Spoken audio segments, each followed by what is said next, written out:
अस्सलाम वालेकुम, मैं हूं आपका मेज़बान अदनान हैदर। आज वज़ीर-ए-आज़म पाकिस्तान जो कि वज़ीर-ए-आज़म बने इमरान खान साहब की हुकूमत हटाने के बाद, और वो इस अज़्म के साथ वज़ीर-ए-आज़म बने थे कि इस मुल्क में महंगाई का ख़ात्मा होगा, माशी सूरत हाल बेहतर होगी।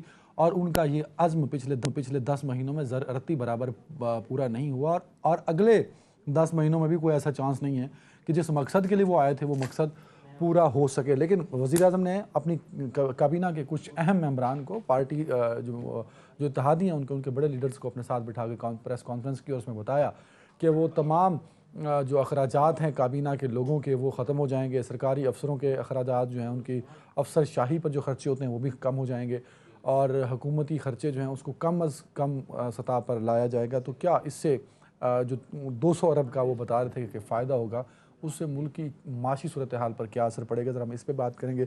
दूसरी जानिब इमरान खान साहब ने एज़ यूजुअल हस्ब मामूल जो वो ख़िताब करते हैं, आज उन्होंने फिर एक ख़िताब किया प्राइम मिनिस्टर के प्रेस कॉन्फ्रेंस के बाद, और उस ख़िताब में उन्होंने कहा कि वही एज़ यूजुअल उन पर इल्ज़ामात लगाए कि नाकाम हो गए और हमें एक साजिश के तहत निकाला गया था।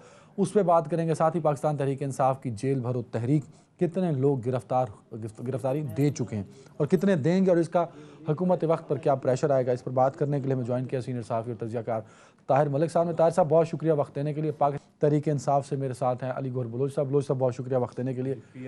अच्छा, PMLN से पाकिस्तान मुस्लिम लीग नून से अली गौहर बलोच साहब हैं।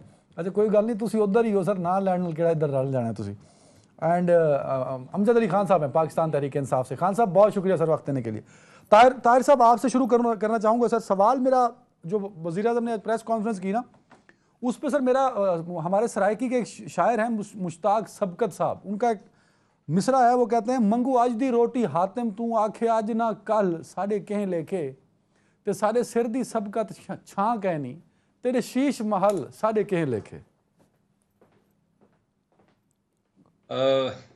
मेरा हाल बड़ा खूबसूरत शेर पढ़ा आपने। मैं सराइकी तो नहीं बोलता, मगर मतलब इतनी मीठी जुबान है कि बगैर बोले भी मुझे समझ आ गई है। असल में बात ये है कि ये मेरा हाल अच्छी बात ये है कि पाकिस्तान के हालात इतने अजीबो गरीब हो गए, इतने ख़राब हो गए कि इस तरह की, वो कहते हैं ना, वो लोरी जुबान में कहते हैं टोपी ड्रामे से काम नहीं चलेगा।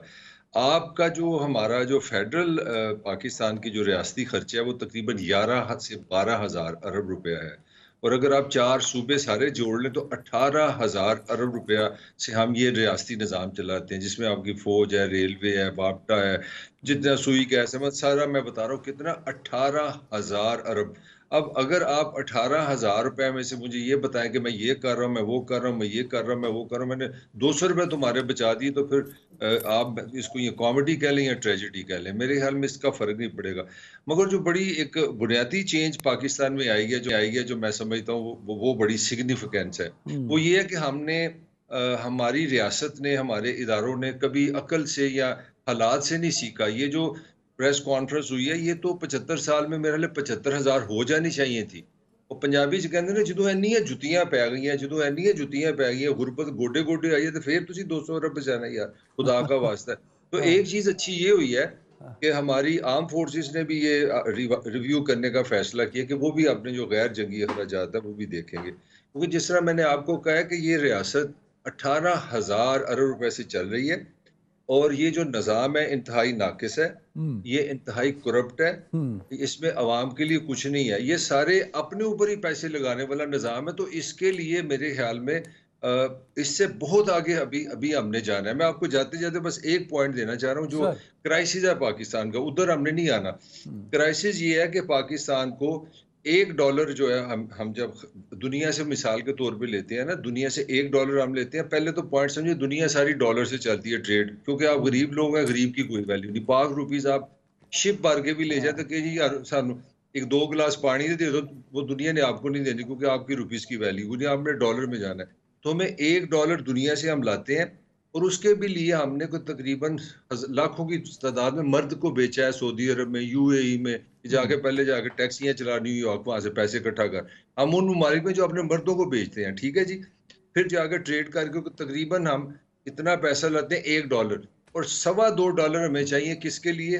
तेल लेने के लिए, खाने का तेल लेने के लिए, चाय लेने के लिए, अचार लेने के लिए, बीज लेने के लिए, कॉटन लेने के लिए। तो जब तक आपका इतना बड़ा गैप होगा, 4 से 5 बिलियन डॉलर आपको हर महीने चाहिए चीज़ें खरीदने के लिए, आप कभी भी कभी वायबल नहीं बनेंगे, ये जूती आपको पड़ती नहीं, रहेगी। इम्पोर्ट पे तो हम आज नहीं थे ना सर, तभी तो मैंने कहा ना, वो मुश्ताक सबकत यही कह गया ना, उसका उर्दू तर्जमा ये था कि मैं हाकिम से आज की रोटी मांग रहा हूँ, भूख से मैं आज मर रहा हूँ। मेरा हाकिम मुझे कह रहा है कि आज इन्हू दफा कर, कल दी रोटी कल कल सोचेंगे।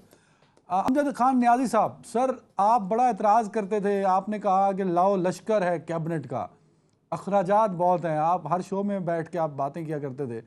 तो आप तो खुश होंगे अमजद न्याजी साहब कि आज सारी कैबिनेट ने कह दिया कि ना वो तनख्वाहें लेगी, ना वो जो इंसेंटिव्स हैं ना वो लेगी, बिजली और गैस के बिल देंगे, पेट्रोल देंगे, लग्जरी गाड़ियां वापस कर देंगे। तो कहीं ना कहीं एक ऐसा इकदाम तो है, और आपकी ख्वाहिश भी पूरी कर दी उन्होंने।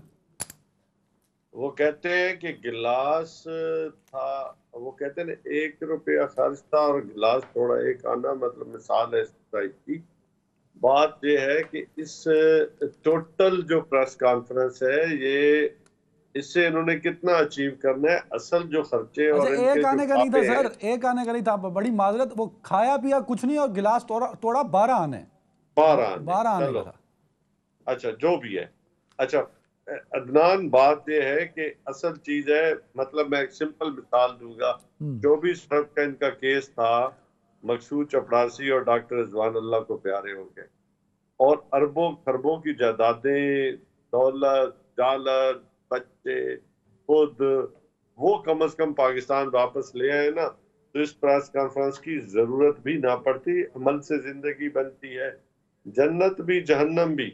मतलब बात यह है कि कौम के सामने कुछ सच लेके आए तो बात बनेगी। ऐसे आप तकरीरों से लोगों के पेट नहीं पलने वाले, और लोगों को भाषण देना है कि जी भूख आने वाली है, मुश्किलात आने वाली है, हम बड़ा रोजा रख रहे हैं। आपको तो कोई फर्क नहीं पड़ता, आप 2 लाख के खर्चा कम करेंगे और 20 लाख इधर से किक बैक से कमा लेंगे। मैं मिसाल दो रहा हूं, उससे तो आपको तो नहीं फर्क पड़ने वाला। पढ़ना तो गरीब को पढ़ना है, जिसका इस वक्त चूल्हा बंद हो चुका है, वो गैस का बिल देता है तो बिजली का नहीं है, बिजली देता है तो खाने को कुछ नहीं, और खाने के लिए जाता है तो फिर न बिजली है, न गैस है, न पानी है, बल्कि खाने का एक वक्त भी जिसके पास खाने अमजद का भाई, आप खाना बिल्कुल हो, ठीक कह रहे हैं एक सर, वक्त मतलब को ये मिले। काबिल तारीफ तो है कि कैबिनेट मेंबर रहेंगे, काम भी करेंगे, बट तनख्वाह ओहो नहीं लेंगे, इंसेंटिव काम, नहीं मैंने लेंगे वही सर। कहा ना, इनको कोई फर्क नहीं पड़ता। जिनकी आमदन अरबों में हो, और उसने क्या खर्चे कम किए होंगे, 2 लाख कम किए होंगे पर बंदे ने, वेरी राइट। उससे फर्क नहीं पड़ता। फर्क पड़ता है जब आप अपने अंदर शफाफियत लाते हैं, आप अपने आपको कौम के सामने पेश करते हैं, एनआरओ नहीं लेते। जो खुद लॉन्ग टर्म एनआरओ पॉलिसी, लेके बिल्कुल बैठे ठीक हो। है, बिल्कुल ठीक है। अली गौर बलोच साहब, आप इकोनॉमी ठीक करने आए थे, आप 12 अरब डॉलर के रिजर्व को ले आए 2 अरब डॉलर पे सर।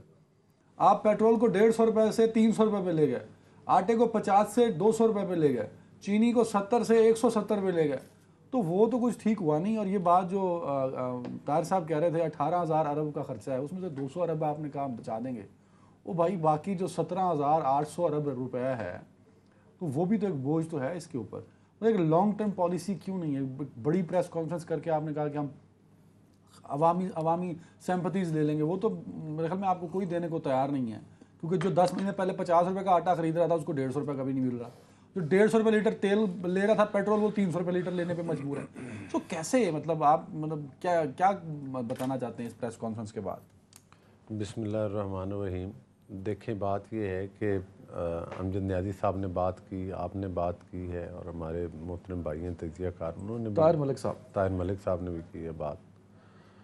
लेकिन ये तो अमजद न्याजी साहब से तो मैं तवक्को करता था कि ये सियासत से हट के कोई संजीदा बात करेंगे, लेकिन इन्होंने भी वही जो है अपनी वो टिपिकल बातें जो की हैं, और मैं समझता हूँ कि अब तो इनको मैं काफ़ी टाइम हो गया, ये माशाल्लाह हमारी असम्बली को वो मतलब है प्रिजाइड भी करते रहे हैं, इनको ये मौका मिलता रहा है कि ये पैनल के चेयरमैन अक्सर बन जाते थे और हमारी कौमी असम्बली का इजलास भी चलाते थे। देखिए अदनान, ये वो लोग हैं जो ख़ुद शीशे के घर में बैठ के ना दूसरों को पत्थर मारते हैं।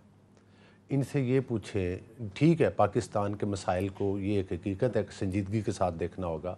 पाकिस्तान के मसाइल सिर्फ़ किसी का बिना के अखराजात कम करने से हल नहीं होने वाले। सिर्फ किसी एक आदमी, किसी एक प्राइम मिनिस्टर के इनिशिएटिव लेने से हल नहीं होने। मिनासल कौम हम सब ने, जब मैं बात मिनासल कौम की कर रहा हूँ तो उसमें हमारी अफवाज भी आती हैं, उसमें हमारी जुडिशली भी आती है, उसमें हमारे जो मतलब है कि कारोबारी हजरात हैं वो भी आते हैं जो कि बिलियनर्स हैं।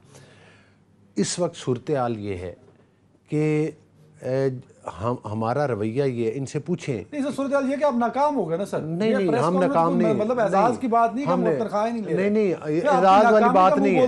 है ये उनकी ग्रेटनेस है कि जिस बंदे ने 3.25 साल में, आप अभी कीमतें बता रहे थे, पहली बात तो ये है कि आप कम से कम एक माशाल्लाह मैं समझता हूँ कि एक आला पाए के एंकर है।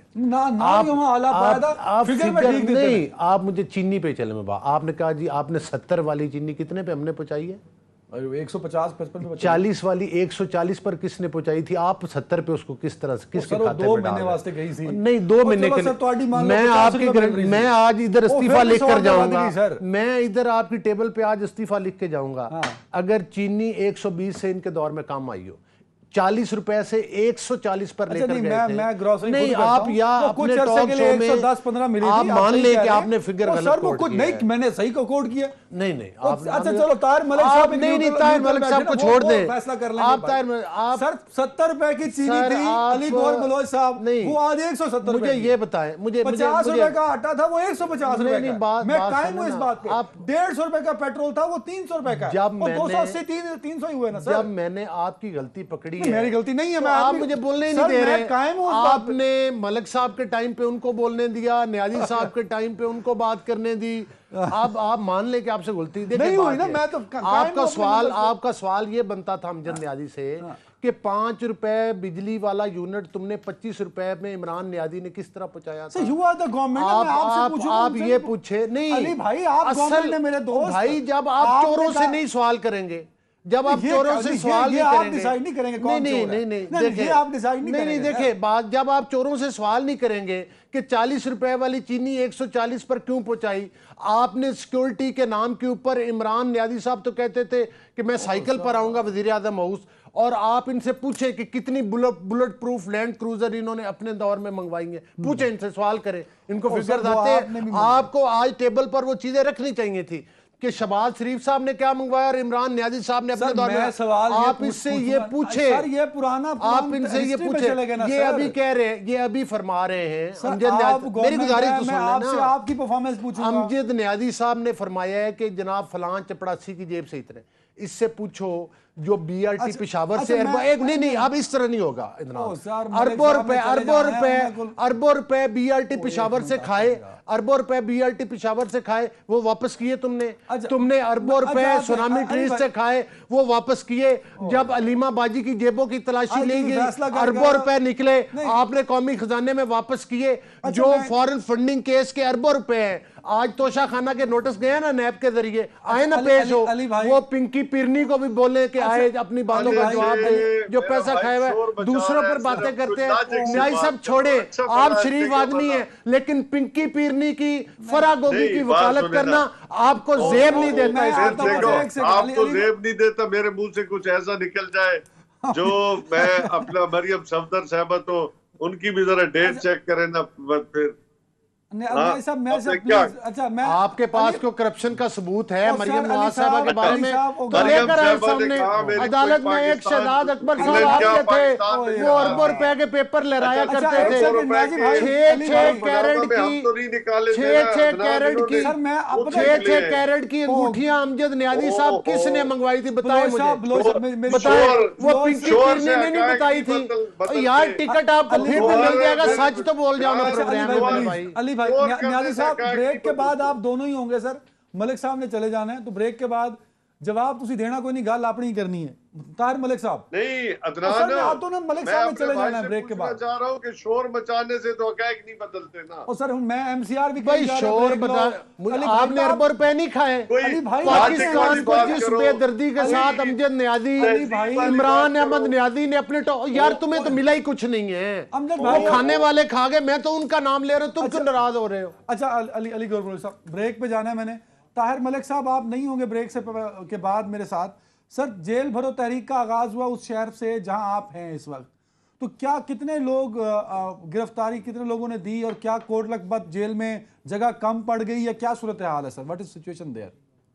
देखिए, इसको अभी मैं समझता हूँ इट्स टू अर्ली, इस पे कमेंट करना कोई नाइंसाफी होगी। मैं इसको ना कोई इतना एक्सट्रीम को कामयाबी आज देखी है, ना ही मैंने नाकामी देखी है। मैं एक बात जरूर कहूंगा कि इमरान खान की जो अपोजिशन की परफॉर्मेंस है, मैं आज यही सोच रहा था कि यार ये बंदा पाकिस्तान को 2-3 साल के लिए अपोजिशन के लिए मिल जाए तो बड़ा अच्छा रहेगा। मतलब वैसे 3.5 साल जब आप इमरान की हुकूमत देखते हो तो वो लगता है वो दूसरा इमरान खान है। 5 सेक्रेटरी फाइनेंस बदले, वो बड़े वजीर खजाना तक वो जनाब आसिफ अली जरदारी का शौकत तरीन हाथ आया। तो जब हुकूमत में रहता है तो Imran Khan is very different, मगर जो अपोजिशन में होता है उसमें 100 में से 100 नंबर है। मैं उसकी टाइमिंग, मीडिया का इस्तेमाल, सोशल मीडिया का इस्तेमाल, फौरन कैमरे पे आ जाना, मैं ये सोच रहा था कि अगर कोई पॉलिटिकल पार्टीज कितनी इंटेलिजेंट है इमरान खान की, कि वो बगैर पैसे के किस तरह पूरा पाकिस्तान के मीडिया को यूज करता है। 15-20 मिनट के लिए आता है, पूरा ठा ठा ठा ठा करके चला जाता है। तो जो मैं कहना चाह रहा हूँ, जो वो गिरफ्तारी अभी is too early, pressure maintain बेहतरीन रखा हुआ है। वो हर सूरत हर जगह नाकाम हो रहा है। मतलब एक लॉन्ग मार्च नाकाम हुआ, दूसरा नाकाम हुआ, 100 जलसे किए, 2 असेंबली तोड़ी, कामयाबी अभी तक एक नहीं है। मगर जो कामयाबी इमरान की है ना, वो सस्टेनेंस है, कि वो हर बार लोगों को एक जज्बा जोश पैदा कर देता है कि अगले अगले ओवर में मैं विकेट ले लूंगा, अगले ओवर में विकेट ले लूंगा। ये मैं समझता हूँ बहुत पाकिस्तान की पॉलिटिक्स में एक बड़ी इमरान खान की कंट्रीब्यूशन है, सस्टेनेंस है और प्रेशर बिल्ड रखा हुआ है। और ये जो आज 200 अरब रुपए की जो बचत की प्रेस कॉन्फ्रेंस हुई है ना, यही अपोजिशन होती है, यही जमहूरियत होती है। मैं ये नहीं समझता कि इमरान जीत गया या शहबाज जीत गया। पाकिस्तान की बका इसी तरह है, ये दोनों जमातें एक दूसरे पे प्रेशर रखें। और अब मेरा अपना लास्ट कमेंट है, दोनों के पास ना कोई पॉलिटिकल प्रोग्राम है ना इकोनॉमिक प्रोग्राम है।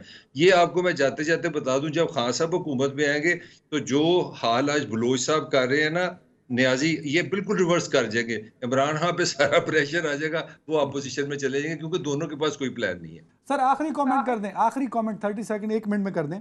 सर, खान साहब के पास अगले चंद महीनों में क्या बड़े चैलेंजेस होंगे? क्योंकि इलेक्शन का बहुत बड़ा मुतालबा है तहरीक इंसाफ का, बट वो मुतालबा वक्त पर पूरा होता दिखाई नहीं दे रहा सर।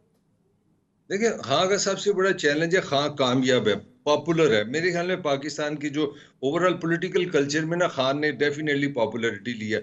और कमाल की बात है कि 3.5 साल परफॉर्मेंस जीरो करके मकबूलियत ली है। मेरा अपनी राय में खान के दौर में बेरोजगारी भी बढ़ी, महंगाई भी बढ़ी, गवर्नेंस भी को काबिल जिक्र नहीं थी, फिर भी इतना पॉपुलर होने का मतलब क्या है? जो मेरा कंक्लूजन है, ये मेरी राय है, इमरान ने ये साबित कर दिया कि पाकिस्तान का जो मौजूदा सियासी निज़ाम है, जो रियासती निज़ाम है, वो अवाम को कुछ नहीं दे रहा।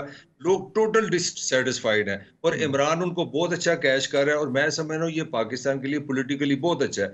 नून को भी परफॉर्म करना पड़ेगा, पीपल्स पार्टी को भी परफॉर्म करना पड़ेगा और इमरान को भी परफॉर्म करना पड़ेगा। छुट्टी किसी दिन नहीं, प्रेशर सब पे आ गया। ये सबसे अच्छी बात है। Very good. एक ब्रेक है नाज़रीन, ब्रेक के बाद जरा हम इलेक्शन पे भी बात करेंगे। दिन में इलेक्शन होना एक आईनी रिक्वायरमेंट तो है, लेकिन जो ऑप्शन सामने नज़र आ रहे हैं वो बताते ही हैं कि शायद 90 दिन में मुश्किल होगा इलेक्शन कमीशन के लिए इलेक्शन करवाना। तो होगा क्या? एक ब्रेक के बाद।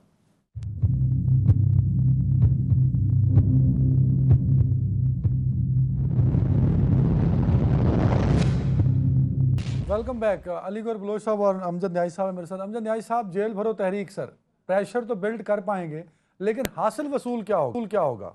अदनान, पहली बात तो ये है कि अभी मेरे जो फाजिल तजियाकार थे दोस्त, उन्होंने एक बात की थी कि इनके पास प्रोग्राम नहीं है। अल्हम्दुलिल्लाह पूरा प्रोग्राम है।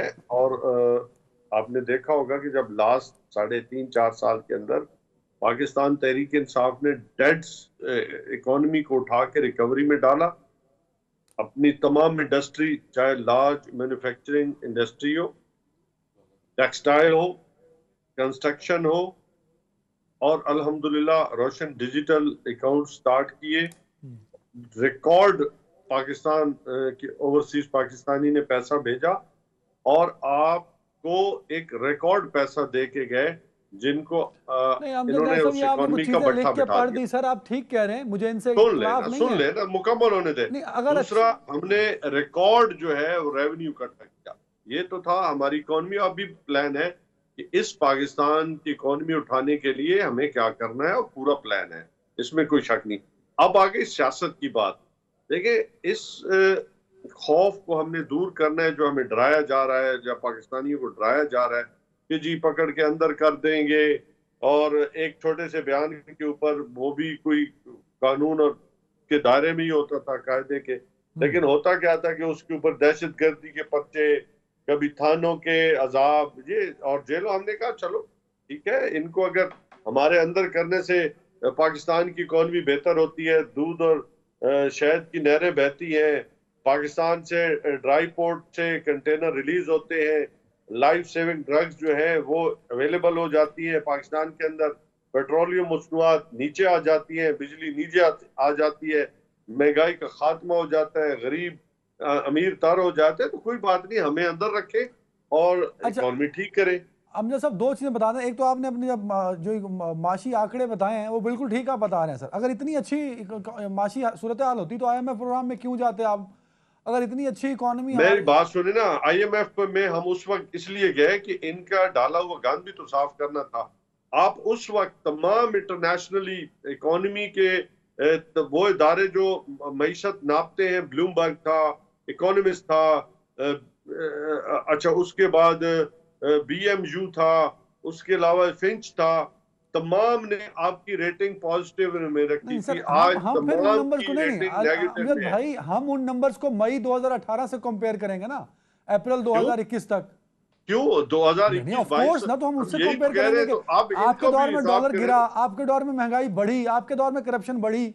हमारे दौर में तो 5% 10% बढ़ी, इनके दौर में तो 600% बढ़ गई है। आप लोगों के पास तो अब खाने का रहा कुछ नहीं है। हमने तो कोरोना जैसी वबा भुगताई थी और मसाइल सर हमारे ऊपर जेल आए भरो थे। तहरीक से कैसे महंगाई कम होगी और कैसे आप इनको फैसिलिटेट करेंगे? आप हम तो कह रहे हैं ना कि ये जो हम अंदर कराने के या करने के जो डरावे रोजाना दिखाते थे, तो हमने कहा चलो जेल भरे, हम आ जाते हैं, मैदान में आ जाते हैं, हमें अंदर लेके जाएं, लेकिन एक शर्त है कि पाकिस्तान के अंदर जो रूल ऑफ लॉ की जंग है, आप कब गिरफ्तारी देंगे? अली भाई का पूछना है, गवर्नमेंट आप कब का गिरफ्तारी देंगे? खात्मा करीब हो चुका है। आप कब गिरफ्तारी देंगे सर? मैं बहुत जल्दी खान अनकरीब जो है मियां वाली या जो भी हमें मियां वाली की तमाम जो हमारे कारकुनान है उनके लिए स्पेशल हुक्म है। हमारा तो फ्रंट लाइन पे, हमने जाने इस गिरफ्तारियों से नहीं हम घबराने वाले। वो कहते हैं पानी में जाना और उनकी छींटों से डरना क्या है, जब हमारे लीडर आके जा रहे हैं तो हमें क्या डर है। अच्छा अली गुरबलोच साहब, ये बात जो ताज मलिक साहब कर गए ना, खान साहब भले नाकाम रहे, मतलब वो सक्सेसफुल नहीं हुए, असम्बलियाँ डिसॉल्व करके, इस्तीफे दे के, लॉन्ग मार्च करके, और फिर जेल भरो तहरीक जो आज से उन्होंने शुरू की, उन्होंने आपके ऊपर सियासी प्रेशर ज़रूर बिल्ड किया है सर। कहीं ना कहीं आपको उन्होंने दीवार से लगाए रखा है, अपना नैरेटिव वो सेट करके चले हैं आज तक इन 10 महीनों में। देखिए बात ये, मैं आपकी इस बात से इत्तेफाक नहीं करता। असल सूरत हाल ये है कि इमरान नियाज़ी साहब जो हैं वो अगर पॉपुलर होते तो उनको 2018 के इलेक्शन चोरी ना करना पड़ता। इसका मतलब ये है कि जो उनकी ये पॉपुलैरिटी है, ये उनकी ज़ात या उनकी पार्टी की नहीं है। ये ज़ाहिर है कि महंगाई है और मुल्क के जो मुआशी हालात हैं वो ठीक नहीं है, किसी न किसी वजह से ही पॉपुलर हो ज़ाहिर है। सर, उस वजह से वो पॉपुलर हो गए। उस वजह से जब हमारी गवर्नमेंट आई है तो फिर उस वजह से ज़ाहिर है वो रिएक्शन हमारी गवर्नमेंट भी फेस कर रही है। ज़ाहिर है हालात तो अभी इतनी जल्दी ठीक नहीं होंगे जिस बुरी नहज के ऊपर खान साहब उसको पहुँचा कर गए। अभी अमजद नियाज़ी साहब बात कर रहे थे, मैं अपने भाई से ये पूछता हूँ कि पाकिस्तान को की तारीख के सबसे बड़े कर दिए, कह रहे थे कि बाहर से लोगों ने पैसा भेजा, रेमिटेंस आए हैं, वो आए हैं। अगर आई होती, अगर आई होती 30 बिलियन वो डॉलर भी एक बहुत बड़ा स्कैंडल है। अब मैं उसकी डिटेल बताऊं आपको। बात ये है कि मिसाल के तौर मैं बताऊं वो क्या था, लोगों को, अपने इन्वेस्टर्स को इन्होंने कहा कि इस अकाउंट में पैसा भेजें, उसके ऊपर इतना आपको मार्कअप मिलेगा। उनको उधर उतना मिलता ही नहीं था। उन लोगों का पैसा मंगवा के अपने लोगों को नवाजा गया, उसके ऊपर उनको मार्कअप दिए गए। अगर इनके कहने के ऊपर वो रेमिटेंस आई तो फिर इन्होंने पाकिस्तान की तारीख के सबसे बड़े कर्जे क्यों लिए? पाकिस्तान को तो स्टेबल हो जाना चाहिए था, पाकिस्तान को तो IMF प्रोग्राम से बाहर चला जाना चाहिए था। उस पाकिस्तान को जिसका GDP ग्रोथ रेट 6% पर था, जिस पाकिस्तान में चीनी 40 रुपए किलो थी, जिस पाकिस्तान में घी और ऑयल की कीमतें कंट्रोल थी, जिस पाकिस्तान में आटे की कीमतें कंट्रोल थी, जिस पाकिस्तान में लोड शेडिंग का खात्मा किया गया था, जिस पाकिस्तान में सी पैक जैसा प्रोजेक्ट आया था, आप बताएं उस पाकिस्तान को का हुलिया इमरान नियाज़ी ने ऐसे बिगाड़ा कि उसको दुनिया का मकरूज तरीन मुल्क बनाकर चला गया। और पाकिस्तान की तारीख के सबसे बड़े कर्जे, हमने उन रेमिटेंस को क्या करना है अदनान? अगर अदनान हमने इतने बड़े कर्जे ले लिए तो हमने रेमिटेंस को क्या करना है? फिर इसका देखें ना, दोहरा म्यार तो नहीं हो सकता। रेमिटेंसेस का ये बड़ा रोल होता है, आपके टाइम में नहीं है रेमिटेंसेस, मान ले आप नाकाम हो गए। अच्छा मुझे एक बात आप बता दे। खैर चलें, अमजद न्याजी साहब की जगह आप भी बात करते हैं। मुझे एक गुजारिश अमजद साहब रिस्पॉन्स कर देंगे। नहीं, मुझे एक आप बताएं कि इमरान न्याजी साहब ने ये बात की थी कि जनाब मेरी हुकूमत आएगी तो बाहर से इतना पैसा आएगा इन्वेस्टर, तो वो तो आया ना सर, रेमिटेंसेस की फॉर्म में IMF के मुंह के ऊपर कर्जा उतारने के लिए डालेंगे, बाकी अपने अवाम के ऊपर लगाएंगे इतने अरब। आपको याद है वो बात हुई थी कि नहीं हुई थी? ये वो झूठे लारे थे सर, ये वो 15,000 ये बातें हो चुकी हैं। ये नहीं प्रेजेंट डे पे आते हैं ये सर, नहीं ये सबक है, मान जाए नाली को। देखिए हमारे, हाँ आपकी बात दुरुस्त है। इन लोगों, मेरा बात करने का मुद्दा मेरा ये है, दो चीज़ें। एक तो वाकई अगर हमने पाकिस्तान के हालात ठीक करने मुआशी तौर पर, चैलेंज ज़रूर है। चैलेंज वो है, हमें भी चैलेंज 13 में आया था कि लोड शेडिंग थी 20-20 घंटे की, वो आप दहशतगर्दी के वाक़यात थे। अगर मनासुल कौम हम बैठ कर एक टेबल पर तमाम पॉलिटिकल पार्टीज, तमाम स्टेक होल्डर एक बुनियादी फैसले करें पाकिस्तान की मईशत के लिए और फिर आगे की तरफ बढ़े, तो पाकिस्तान में ये चैलेंजेस को इतना बड़ा चैलेंज नहीं है। कौमें चैलेंजेस से ही आगे बढ़ती हैं और चैलेंजेस से ही मुल्क आगे बढ़ते हैं। सर, एक चलती हुकूमत को आपने घर चलता किया, ये तो भाई उनके कोई रिजर्वेशंस तो है ना सर? भाई चलती हुकूमत नहीं, चलती कहाँ थी वो ये तो BRT पेशावर के बारे में भी कहते हैं कि चलती कम और जलती ज्यादा थी। जो मुल्क को जला कर चले गए, जो मुल्क में माशी तबाही करके गए, आज अगर मुल्क के वो माशी तबाही है जो आप कर रहे हैं, वो नहीं इदनान, अगर इस पाकिस्तान, सर वो माशी तबाही तो आपकी क्या है?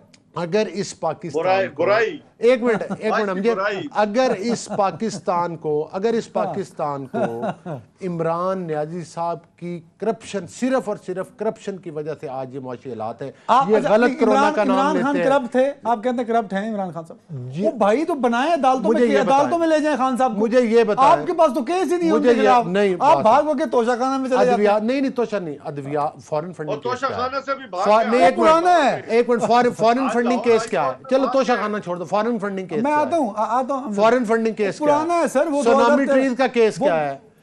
रिंग रोड स्कैंडल क्या है? हवारियों के जरिए इकट्ठा कर रहे थे ना, तो जाहिर प्राइम मिनिस्टर को टाइम दे दें। न्याय साहब, ओवर टू यू सर। न्याय साहब, मैंने कहा बलोच मेरा भाई है, कोई हकायक से बात करे तो साड़ी जबान चाहते चिट्टे दी ते कूड़ बने दफे पुलिस दा बकी हाल कर यार।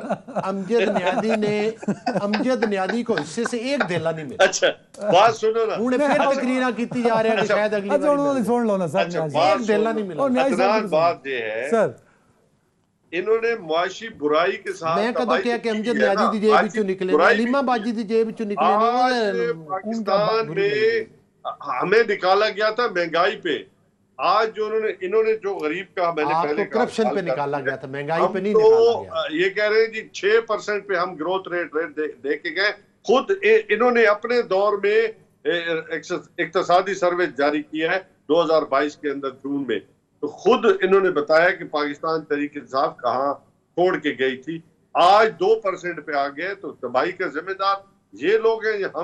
हम तो चला रहे थे, सिस्टम चला रहे थे, चीजें बेहतर हो गई थी अल्हम्दुलिल्लाह। हम तो कह रहे थे कि रजीम चेंज के नतीजे में जो तमाशी तबाही आएगी उसको आप नहीं संभाल सकेंगे। उसकी वजह ब्रेक पे जाना है। ये कहते हैं कि आपकी हुकूमत करप्ट थी तभी निकाल दी।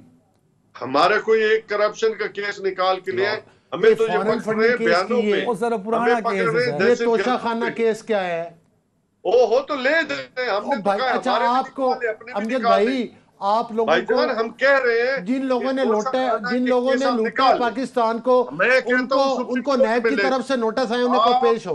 वहां पे मैं आपकी वसातत से कह रहा हूं भाई अमजद और नहीं सर, आप अदालतों में जाए ना, आप अदालतों की बात है, नैब बुला रहे हैं ना, पेश हो जिन लोगों को। अच्छा बात सुने ना, सब कर ले आए ना। अच्छा बात ये हमारा हमारी मर्जी, सिर्फ आप फराह गोगी को वापस बुला लें जिसकी जेब में ₹1 है, मैं कहूंगा कि आप ठीक है, हम तो मान रहे हैं। आप रिकॉर्ड अमजद मुझे ये बताओ, फराह गोगी के अकाउंट्स में अरबों रुपए है कि नहीं है? उनको अपने हो गए ना बलोच साहब, बड़ी सिंपल बात है। तो लोगों की जेबों में डाके डाल के डालते रहे पाकिस्तान का पैसा और कहें उसके। मुझे ये बताएं कि फराह गोगी के मैं माजरत के साथ उसके बावजूद की कौन सी सोने की कानें थी जो उसकी जेबों से अरबों रुपए उनको बोलना, वो भाग गया। उसने कहा मैं नाजायज पर्चे नहीं कर सकता, नहीं बुला सकता, वो भाग गया। और जिनके मतलब जिनको बुलाना मैं चाह रहा था उनको मुझे रोका जा रहा है। इनका अपना लगाया हुआ बच्चा था।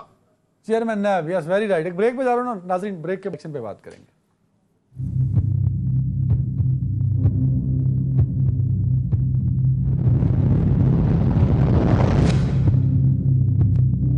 Welcome back. अमजद अली खान साहब, अमजद खान न्याज़ी साहब, ये बताइए क्या 90 दिन में इलेक्शन का जो मुतालबा है वो पूरा हो पाएगा सर? आपको क्या लगता है? अगर नहीं करेंगे तो मैं समझता हूं जो कॉन्स्टिट्यूशन ऑफ पाकिस्तान कहता है कि जो भी वायलेशन करेगा आर्टिकल 6 तो उस पर लगना ही लगना है, उससे कौन बच सकता है। और उसके ऊपर अदालतें भी मुसलसल, इवन पेशावर हाई कोर्ट भी कह चुकी है, अब तो लाहौर हाई कोर्ट ऑलरेडी फैसला दे चुकी है, सुप्रीम कोर्ट के चीफ जस्टिस अपना जस्टिस के भी रिमार्क्स आ चुके हैं। और उन्होंने तो कहा है कि इसके ऊपर उन्होंने जो पोस्टिंग ट्रांसफर सो मोटो केस में उन्होंने रिमार्क्स दिए कि हम किसी सूरत में वायलेट नहीं होने देंगे। साहब 90 दिन से तो ज्यादा का टाइम अब लगेगा ही लगेगा, क्योंकि इलेक्शन कमीशन को भी तो 57-58 डेज चाहिए होते हैं सर। तो इसका मतलब है कि अगर कॉन्स्टिट्यूशन को फिर उठा के एक साइड पे सीधा सीधा कोई चीफ मार्शल लॉ एडमिनिस्ट्रेटर बनना चाहते हैं कोई अपना शहबाज शरीफ साहब, तो वो बता दे, और आइन मुअत्तल करना चाहते हैं वो बता, लेकिन इस आइन के अंदर तो गुंजाइश नहीं है। और मैं समझता हूँ कि इस वक्त जितनी भी सिविल सोसाइटी है, इवन वकला हजरात है, तो सारे रूल ऑफ लॉ के साथ खड़े हैं। और ये आपने देखा होगा कि खान साहब जब लाहौर हाई कोर्ट के अंदर गए तो आपने देखा कि तमाम रास्ते जो है वो तकरीबन उन्होंने जो फासला आप अंदाजा करें जमान पावर का हाई कोर्ट का कितना था, लेकिन लोगों की मोहब्बत और खलूस।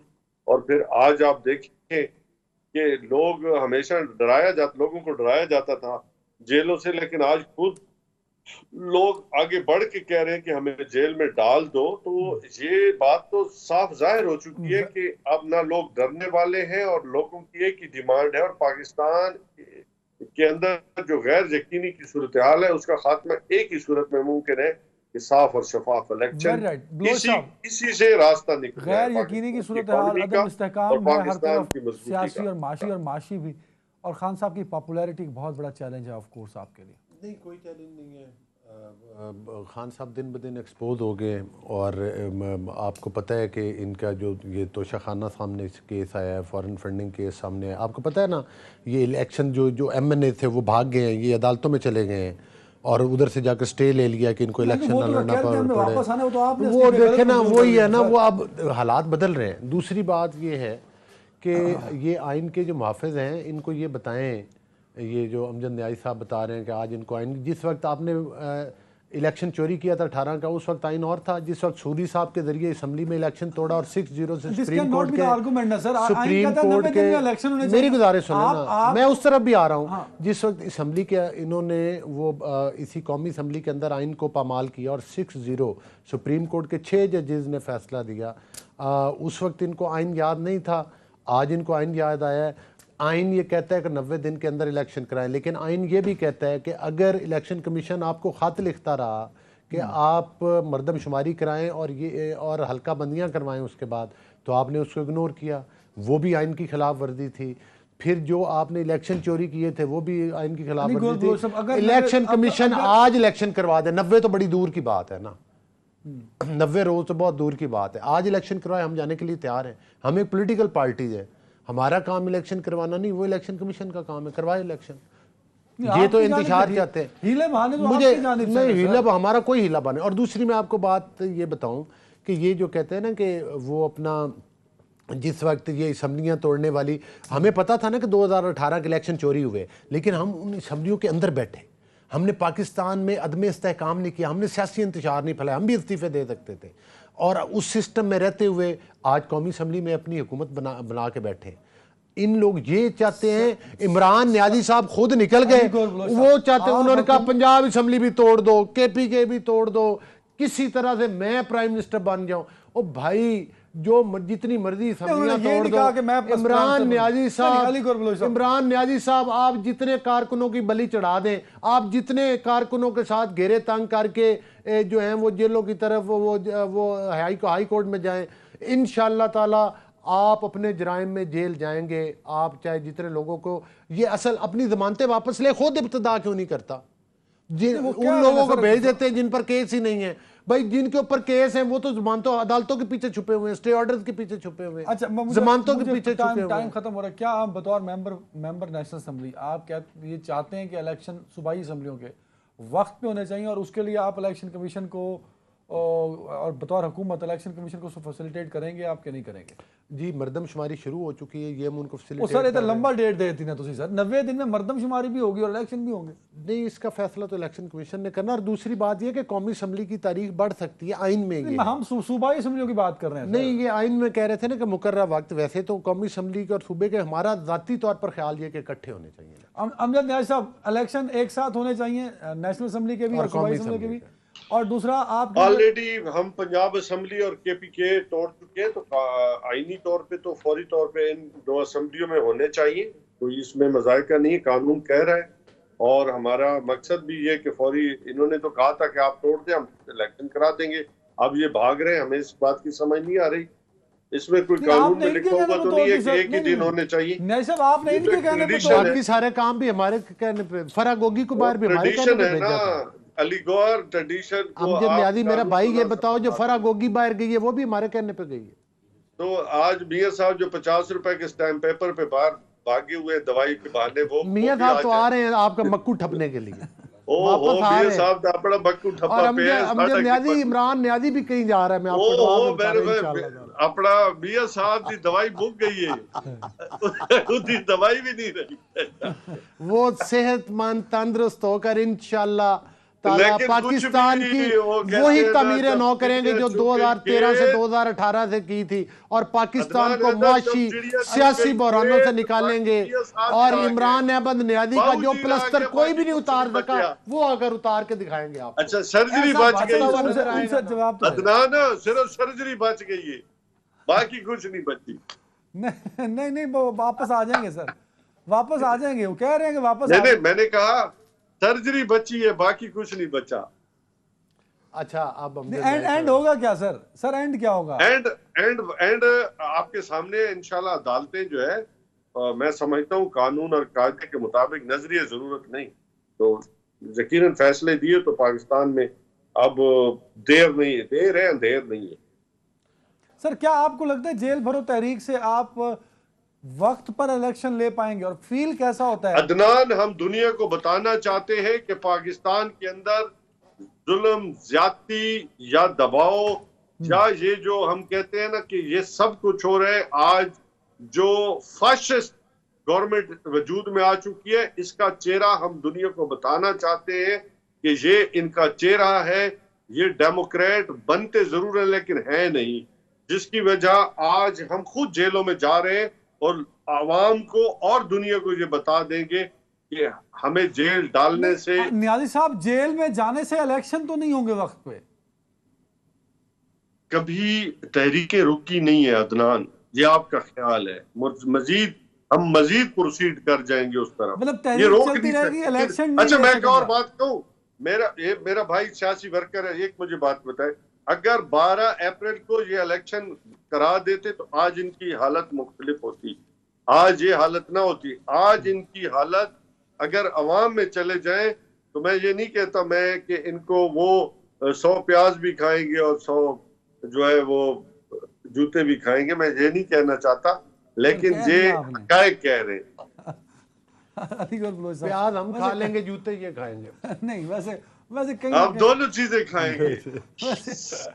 सर वैसे जो सूरत हाल बन चुकी है वो अच्छी तो नहीं है आपके लिए। देखें बात ये नहीं है पाकिस्तान एक्सेप्ट तो करना चाहिए सर। पाकिस्तान के लिए चैलेंजेस हैं, लेकिन वो इन जैसे चोरों से हल नहीं होंगे। जिसने 2013 से 2018 तक हालात बदले हैं ना, वही हालात 2000 आगे 23 से लेकर आगे जो 5 साल है वही लीडर बदलेगा, और उस लीडर का नाम नवाज शरीफ है, और वो वापस आ रहे हैं इंशाल्लाह। नवाज शरीफ निकालेगा पाकिस्तान को लेके उसी तरह नवाज शरीफ निकालेगा मसाइल जिस तरह से 13 से लेकर 18 तक जिसने हालात ठीक किए। नवाज शरीफ की बस की बात नहीं रही, क्योंकि नवाज चोरी शरीफ ना आए कर या जाए, ये कम अज कम डाके पहले इतने जेल डाल में कर तो गए जाएगा। ये कहते हैं और नहीं भाई अब भी सर, पाकिस्तान इंशाल्लाह टाइम खत्म हो गया।